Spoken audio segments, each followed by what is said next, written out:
नमस्कार।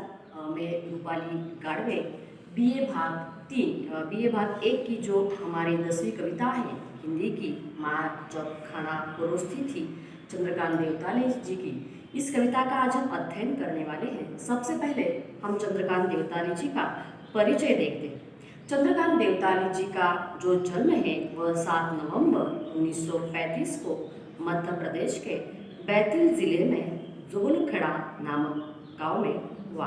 उनकी जो प्रारंभिक शिक्षा है वो उन्होंने इंदौर में पूरी की है। उसी के साथ जो पीएचडी है वो उन्होंने विश्व हिंदू विश्वविद्यालय से भी प्राप्त की है। उसी के साथ वे वैचारिक और सामूहिक, आंतरिक और बाह्य दोनों धरातल पे कवि के रूप में हमने जानते हैं। कवि एक ऐसे हैं साहित्यकार है कि हमेशा लोगों के दिल को छूने की उनकी जो मार्मिकता है वो बहुत ही बड़ी अच्छी है। उनके जो विषय होते हैं काव्य के, वो विषय क्या करते हैं कि आंतरिक होकर पाठकों को अंतर्भूत कर देते हैं कि आप इस पर विचार करने के लिए, सोचने के लिए बाध्य हो जाते हैं। आज की जो हमारी कविता है वह उसी प्रकार कविता है। बहुत ही विषय इसका आसान है, लेकिन इसकी गहराई में हम जितने जाएंगे उतना विषय क्या है, यह गहरा बनता जाता है। कवि ने और भी ये कहा है कि भ्रष्टताओं का उन्होंने हर बार अंकन किया है कि जो हमारे समाज में भ्रष्टता दिखाई देती है उसका भी उन्होंने बार बार अंकन किया है। हत्यारे, पुलिस, कोर्ट, कचहरी सब एक थाली के चट्टे बट्टे हैं। उनकी पारिवारिक जीवन की कविताएं एकदम साफ निर्भीक स्वर में आदमी को आदमियत की असलियत हमें एहसास होने दिलाती है। उनका साहित्य परिचय देख लेते हैं। सबसे पहले उनके काव्य देखते हैं। हड्डियों में ज्वर, दीवारों पर खून से लकड़ बंधा हंस रहा है, रोशनी की मैदान की तरफ भूखंड तप रहा है, आग अगर हर चीज में बताई गई। इसी के साथ उनके अनुवाद भी है। मराठी के कवि दिलीप चित्रे की कविताओं का उन्होंने हिंदी में अनुवाद किया है। अब देखते हैं कि उन्हें मिले हुए सम्मान और पुरस्कार। कविता के लिए उन्हें मुक्ति बोध फेलोशिप का पुरस्कार प्राप्त हुआ है। माखन लाल चतुर्वेदी का पुरस्कार प्राप्त हुआ है।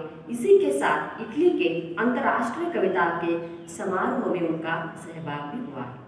चंद्रकांत देवताले हिंदी के श्रेष्ठ कवियों में माने जाते हैं क्योंकि उनकी कविता में दुख, दर्द, नारियों की पीड़ा, समाज की जो पीड़ा है यानी आम आदमी की जो पीड़ा है वो दिखाई देती है। उसी के साथ जो भ्रष्टाचार है, जो राजनेता है, उनकी तरफ भी क्या किया है, उन्होंने तीखा व्यंग कसकर बातें हमारे सामने उन्होंने प्रस्तुत की है। माँ जो खाना परोसती है, यह कविता लकड़बंधा हंस रहा है इस काव्य संग्रह से ली गई है। इस कविता के माध्यम से कवि ने यह बताने का प्रयास किया है कि माँ और बच्चे का जो रिश्ता होता है वह औरों से बहुत ही गहरा हो जाता है। मराठी में एक कहावत भी है, स्वामी तिन्ही जगाचा आई विना भिकारी, यानी ईश्वर है, उसके पास सभी कुछ है, जो चाहे वो मांग सकता है, लेकिन उसके पास क्या है, माँ नहीं है। यानी माँ क्या है, हमारे सृष्टि की ईश्वरीय जो देन है, हमारी सबसे महत्वपूर्ण देन है। हिंदी फिल्मों में भी डायलॉग है बहुत बार, अमिताभ बच्चन और शशिकांत कपूर का। वे कहता तुम्हारे पास क्या है, मेरे पास बंगला है, गाड़ी है, ये है वो है।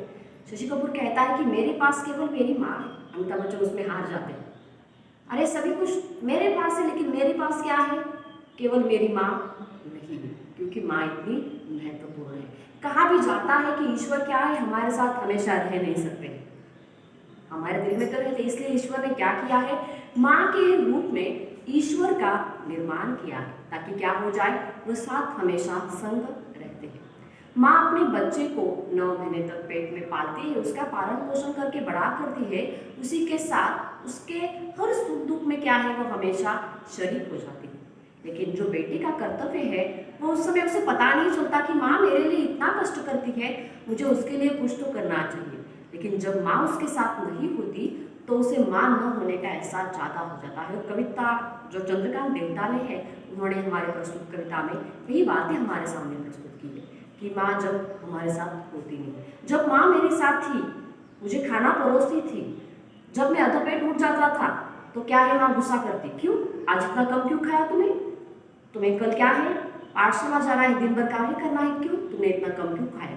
क्या तुम्हें रोटी पसंद नहीं आई, तुम्हें सब्जी पसंद नहीं? इस प्रकार के हर प्रकार के सवाल वो पूछती रहती है। हमारी माँ भी घर जाकर देखे, अगर एक हाथ मनपसंद सब्जी हमारी नहीं है तो माँ क्या करती है, उसे पता है कि अगर मनपसंद सब्जी नहीं है तो हम नहीं खाएंगे, इसलिए वो क्या है दूसरी सब्जी भी बनाने का प्रयास करती है। चलो मेरा बेटा क्या हो जाए, दो जो रोटियां है वह स्कूल से खा सके, उसकी पसंद की सब्जियां हमारे लिए जो पकवान है वह माँ हमेशा बनाती रहती है। कभी कहता है कि जब वह स्वयं जान लेते हैं कि जब माँ उनके साथ नहीं है तो उन्हें पता चलता है कि आज मैं उस समय माँ मुझे रूखी सूखी रोटी खाने के लिए देती थी, लेकिन उस समय मुझे उसकी कीमत नहीं थी।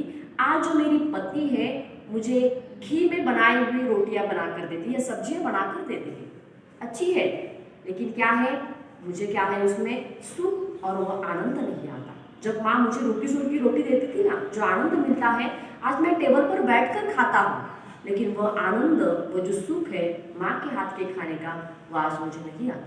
अगर मैं अधपेट भी उठ जाऊँ तो पत्नी एक ही बार कहती, क्यों आप अधपेट पर क्यों उठे? अगर उस समय मेरी माँ होती तो बार बार मुझे पूछती रहती, क्यों तुमने आज क्यों नहीं खाया, ऐसा क्यों किया है तुमने?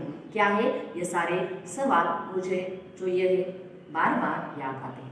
चलो हम कविता की तरफ देख लेते हैं कि माँ जब खाना परोसती थी, वे दिन बहुत दूर गए जब माँ के बिना पर से पेट नहीं भरता था।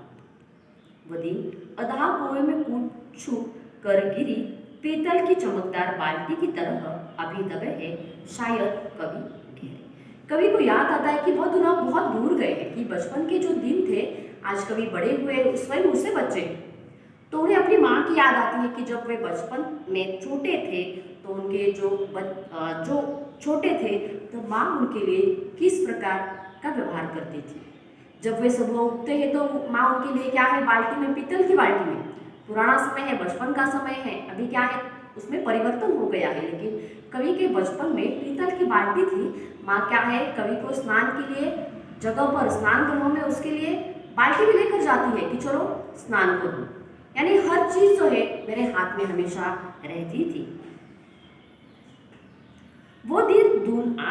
फिर वो दिन आए जब माँ की मौजूदगी में कौर निकलना तब दुश्वार होने लगा था, जबकि वह अपने सबसे छोटे और बेकार बेटे के लिए घी की कटोरी लेना कभी नहीं भूलती थी।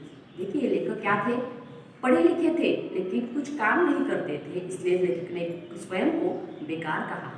बेकार किसे कहा जाता है, कि जो कुछ काम धंधा नहीं करता। कभी कहता है कि मैं भी कुछ काम धंधा नहीं करता था, मैं भी ऐसा ही घूमता रहता था, आवारागर्दी करता रहता था, लेकिन फिर भी जब मैं खाने के लिए बैठता था, माँ हमेशा क्या है, घी की कटोरी लेकर बैठ जाती है मेरे साथ कि चलो एक चम्मच भर, दो चम्मच भर क्या करो तुम घी खाते रहो। क्यों खाते रहो?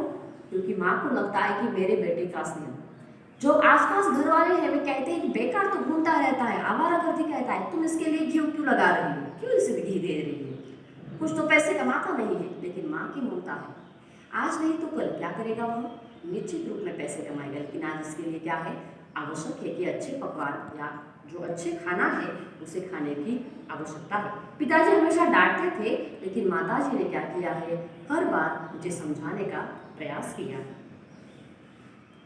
उसने कभी नहीं पूछा कि मैं दिन भर कहाँ भटकता रहता था और मैं अपने पान तंबाकू के पैसे कहाँ से जुटाता था। माँ को पता था कि मैं आवारागर्दी करता हूँ, ऐसे दोस्तों के साथ रहता हूँ कि जो क्या है, पान तंबाकू खाते हैं। उसी समय माँ को ये विश्वास था कि जो मेरा बच्चा है क्या है, मुझे उस पर पूरा विश्वास है, अगर ऐसा गलत कार्य करता है तो कुछ दिनों के लिए करेगा, लेकिन मेरे प्रेम के प्रति क्या है, उसे ये सारा छोड़ना ही पड़ेगा। और कवि कहता है कि शुरुआत में मैं उस समय कैसा था, अलर्ट था, बाकी के बच्चे को देखकर मैंने ये बुरी आदतें मुझे भी लग गई थी, लेकिन कुछ दिनों के पश्चात मुझे पता चला कि माँ ये सब जानते हुए भी चुपचाप है, उसे कितना दुख दर्द हुआ होगा।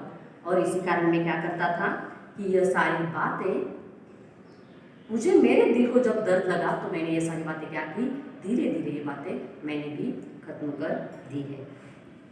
अक्सर परोसते वक्त अधिक सदस्य होकर मुझसे बार बार पूछती थी और थाली की झुकी गर्दन के साथ रोटी के टुकड़े चबाने के ही अपनी भी आवाज में सुनता ही रहता था। जब मैं खाना खाने के लिए बैठता है तो बार बार मुझे पूछती है कि माँ मुझे बार बार पूछती है कि चलो एक रोटी का टुकड़ा और ले लो, ये सब्जी ले लो, लेकिन जो घर वाले हैं वो मुझे हमेशा कोसते थे, केवल माँ ही मेरी मुझे देखती रहती थी।